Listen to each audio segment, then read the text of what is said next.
Cervical cancer is the third leading cause of cancer-related deaths worldwide among women, and it is the leading cause of cancer-related deaths in developing countries amongst women.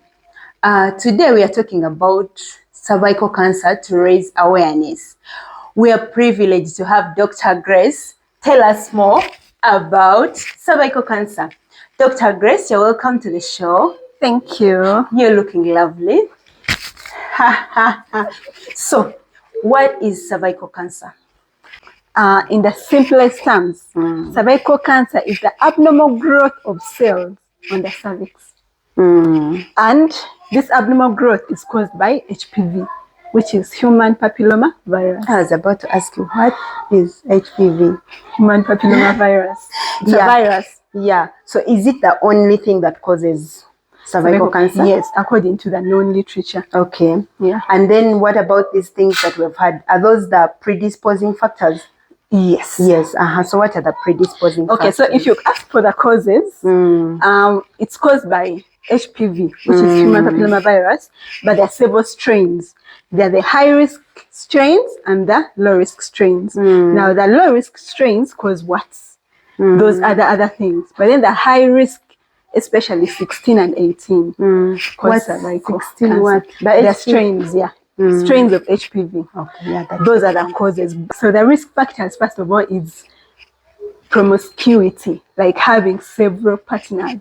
How HPV is spread sexually, contact, like even these things where you touch by, maybe someone has HPV has touched a door of the toilet, and then I touch it, and then undress. Scare us. No, that's the truth. And it's not like HIV whereby 2 seconds on surface it has died. This one, about a week, it's still surviving.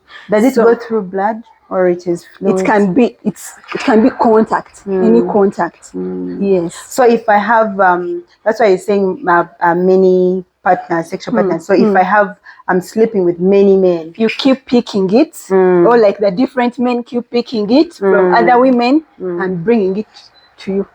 Bringing it to you. So you can still have one person and still get it. If he's keeps moving sleeping down with other people. Okay. Yeah. So those are the highest risk, obviously smoking, vitamin deficiency, low immunity. That's why people have HIV, DM. They're likely to usually get it.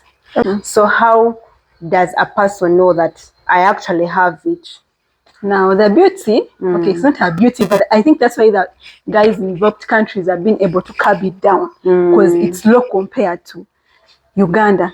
Okay, Uganda, because it's among those countries you said it's the leading. Because they screen. Yes, they don't screen. So HPV, in the initial stages, the person is asymptomatic. You don't have any symptom because this HPV, hope you remember, it's the virus that causes the cervical cancer. Papilloma. Yes. So if it keeps there, it can come. Then they check you. If you're screening, and if you screen, then there are those methods they do. They may just screening. Yes, after screening, and they sit there. There are things your doctor advises you on what to do, and it's gone. It's not yet cancer. It's just abnormal growth, precancerous, even before the precancerous stage. When there's HPV, it's possible. They check me right now. I have it.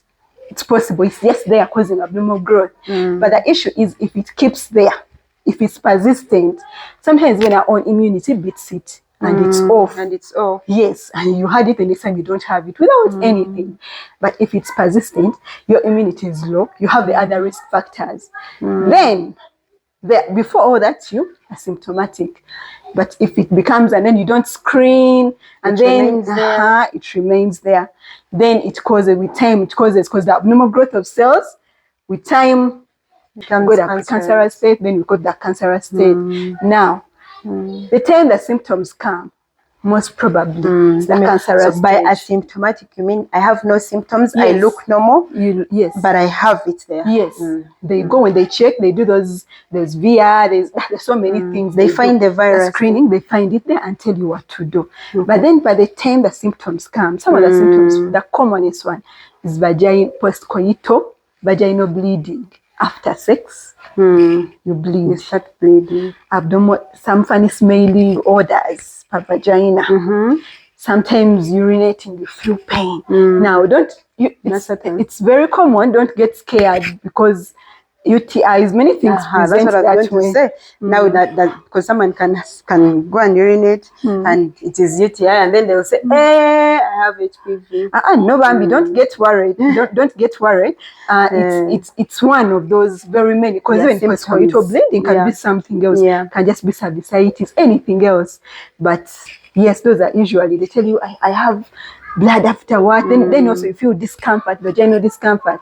And in advanced stages, you may find that tumor, that swelling has pressed on the rectum. You find someone has constipation. There's that triad in medicine. I'll not go there. Swelling of the legs. It spreads, and if it gets to that advanced stages where it's incurable. What about people who feel pain when they're having sex? It's also one. It can be one of those. Yes. Yeah. But the easiest thing is to do is to go and screen it. Yeah, you screen first so that you know. But by the time you have those symptoms, which people are eligible to screen? Because should I take my baby to screen? Like which people should go and screen? Usually, okay, let me first, because screening, that's also prevention part. Like, how should you prevent? Yeah. There is primary prevention. I'm going to come back to the question because I'm going to answer it. Primary prevention is that vaccination, which we all know. Vaccination. And I'm sure many people have not got those vaccines. I've personally not gotten.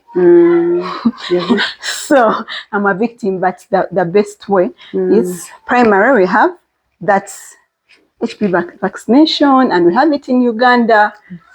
Most health centers, we do have vaccines. It.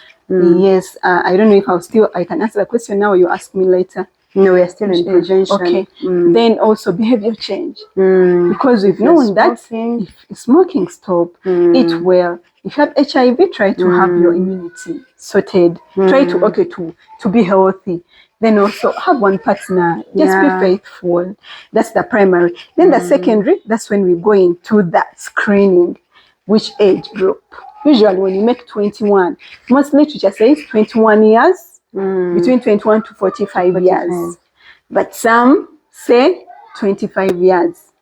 So from my understanding, I think if you're sexually active and you're 20 and above, screen.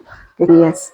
So then the tertiary, because when they screen and find, there are modalities they do. If they find you have the HPV, like we said, the things they do like cryotherapy, LEEP, the simple treatments they do, and you're okay. You have not, it has not become cancerous. Then the tertiary is the mass education, like what we are doing now. We are doing tertiary prevention. Prevention. We are educating because there are people who have never heard about cervical cancer. That's true. They've never heard. They just come, they have it grown, tumor is already all there.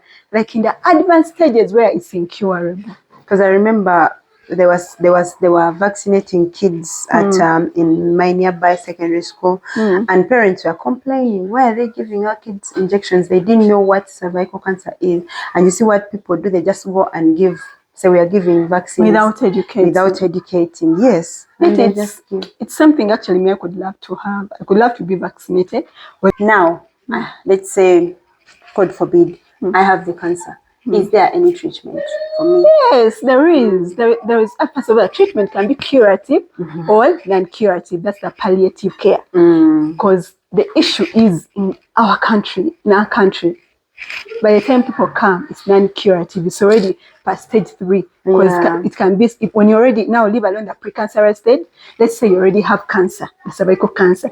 The stage 1, stage 2, stage 3, stage 4. Now most people come guys stage 3. Because they already there's no awareness. Yes. Then they didn't do screening, guys. They didn't know anything. Screening is that, like, that's what has helped the people abroad.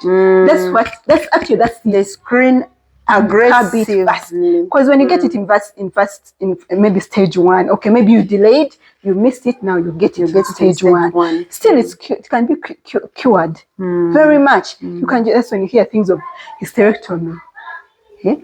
Then you hear things like they can, if you've already, you lose your uterus, but you healthy. But you remain normal. Yes, you remain normal. So it's very, but even though it has reached the final thing, they'll still care for you. Palliative care is still there.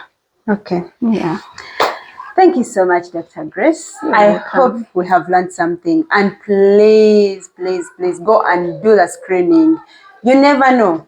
It can save you from so many complications. Yeah. In case you have not subscribed, please subscribe. Thank you so much for watching to the end. We really appreciate you. Goodbye.